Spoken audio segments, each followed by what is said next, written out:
ಮಂಡ್ಯದ ಕೆರಗೋಡು ಹನುಮ ಧ್ವಜ ವಿವಾದ ಪ್ರಕರಣಕ್ಕೆ ಸಂಬಂಧಪಟ್ಟಂತೆ ಕಾಂಗ್ರೆಸ್ ವಿರುದ್ಧ ಶಾಸಕ ಧೀರಜ್ ಮುನಿರಾಜು ವಾಗ್ದಾಳಿ ನಡೆಸಿದ್ದಾರೆ.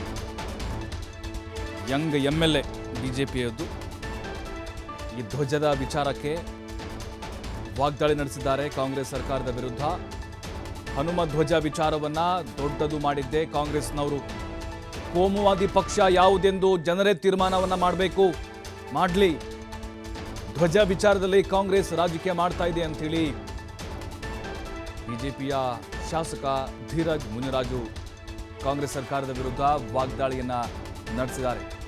ನೋಡಿ, ಮಂಡ್ಯದ ಕೆರಗೋಡು ಹನುಮ ಧ್ವಜ ವಿವಾದ ತಣ್ಣಗಾಗುವ ಲಕ್ಷಣಗಳು ಕಾಣ್ತಾ ಇಲ್ಲ. ಕಾಂಗ್ರೆಸ್ ಕಲಿಗಳ ವಿರುದ್ಧ ಮುಗಿ ಬೀಳ್ತಾನೆ ಇದ್ದಾರೆ. ಸರ್ಕಾರದ ವಿರುದ್ಧ ನಿರಂತರವಾಗಿ ವಾಗ್ದಾಳಿ ನಡೆಸ್ತಾನೆ ಇದ್ದಾರೆ.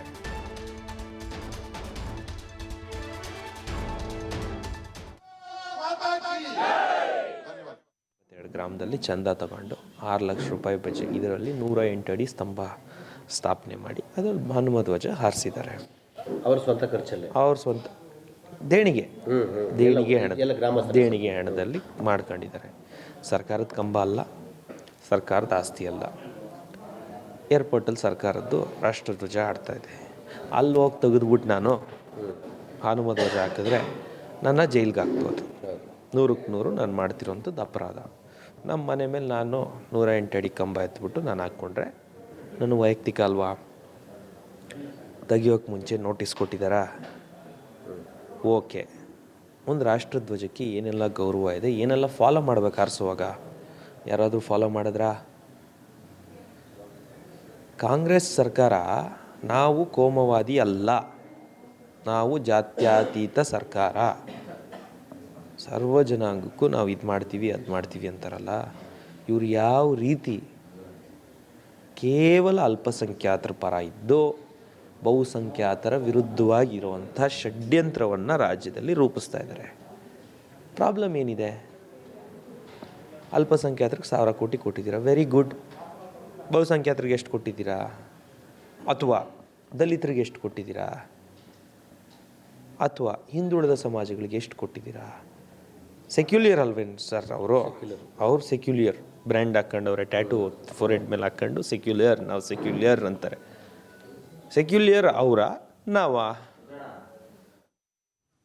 ಮತ್ತಷ್ಟು ಮಾಹಿತಿ ಸುರೇಶ್ ಬಾಬು ನೀಡ್ತಾರೆ. ಸುರೇಶ್ ಬಾಬು, ಗಮನಿಸ್ತಾ ಇದ್ದೀವಿ ಕೆರಗೋಡು ಹನುಮ ಧ್ವಜ ದಂಗಲ್ ಮುಗಿಯೋ ಲಕ್ಷಣ ಕಾಣಿಸ್ತಾ ಇಲ್ಲ. ಇನ್ನು ಯಂಗ್ ಎಂಎಲ್ಎ ಧೀರಜ್ ಮುನಿರಾಜು ಯಾವ ರೀತಿ ಚಾಟಿ ಬೀಸಿದ್ದಾರೆ ಸರ್ಕಾರಕ್ಕೆ ಅನ್ನೋದು? ಪ್ರಭು, ಏನು ಅದು ಸುಮಾರು 15 ವರ್ಷಗಳಿಂದ ಹನುಮ ಜಯಂತಿ ಮಾಡ್ಕೊಂಡು ಬರ್ತಾ ಇದ್ರು. ಯುವಕರೇ ಸೇರ್ಕೊಂಡು, ಇಡೀ ಗ್ರಾಮಸ್ಥರೆಲ್ಲ ಸೇರ್ಕೊಂಡು ದೇಣಿಗೆ ಹಾಕಿ ಕಟ್ಕೊಂಡಿದ್ದಂತಹ ಅದು ಧ್ವಜ ಕಳೆದ 15 ದಿನಗಳಿಂದನೂ ಏನೋ ಧ್ವಜ ಇತ್ತು. ಯಾವಾಗ ಅಯೋಧ್ಯೆಯಲ್ಲಿ ರಾಮ ಮಂದಿರ ನಿರ್ಮಾಣ ಆಗಿತ್ತು ಆ ಟೈಮಲ್ಲೂ ಸಹ ಅಲ್ಲಿ ಧ್ವಜ ಇತ್ತು. ಅದು ಪಂಚಾಯತಿ ವ್ಯಾಪ್ತಿಗೆ ಸೇರಿದ್ರು, ಪಂಚಾಯತಿಯಿಂದ ಪರ್ಮಿಷನ್ ತಗೊಂಡೇ ಮಾಡಿದ್ದು. ಆದ್ರೆ ಕೇವಲ 3-4 ಜನ, ಚೆಲುವರಾಯಸ್ವಾಮಿ ಮತ್ತು ಅಲ್ಲಿ ಸ್ಥಳೀಯ ಎಂಎಲ್ಎ ಮತ್ತು ಸಿದ್ದರಾಮಯ್ಯ ಅವ್ರ 3 ಜನರ ಸಲುವಾಗಿ ಈ ತರ ಧ್ವಜ ಬಂದು ರಾಜಕೀಯ ಬಣ್ಣ ಪಡ್ಕೊಂಡಿದೆ. ಇದು ಸೂಕ್ತ ಅಲ್ಲ. ಮುಂದಿನ ದಿನಗಳಲ್ಲೂ ಇದು ಬೇರೆ ರೀತಿಯ ಪರಿಣಾಮವನ್ನ ಉಂಟು ಮಾಡುತ್ತೆ. ಜೊತೆಗೆ ಮುಂದಿನ ದಿನಗಳಲ್ಲಿ ನಾವು ಅನೇಕ ಕಡೆ, ಇಡೀ ರಾಜ್ಯದ ತುಂಬಾ ಕಡೆ ಧ್ವಜವನ್ನ ಆರಿಸ್ತಕ್ಕಂಥ ಕೆಲಸ ಮಾಡ್ತೀವಿ. ವಿನಾಕಾರಣ ಇದರಲ್ಲಿ ರಾಜಕೀಯ ಮಾಡ್ತಾ ಇದ್ದಾರೆ. ಭಕ್ತಿ ವಿಚಾರದಲ್ಲಿ, ಧರ್ಮದ ವಿಚಾರದಲ್ಲಿ ರಾಜಕೀಯ ಮಾಡಬಾರ್ದು.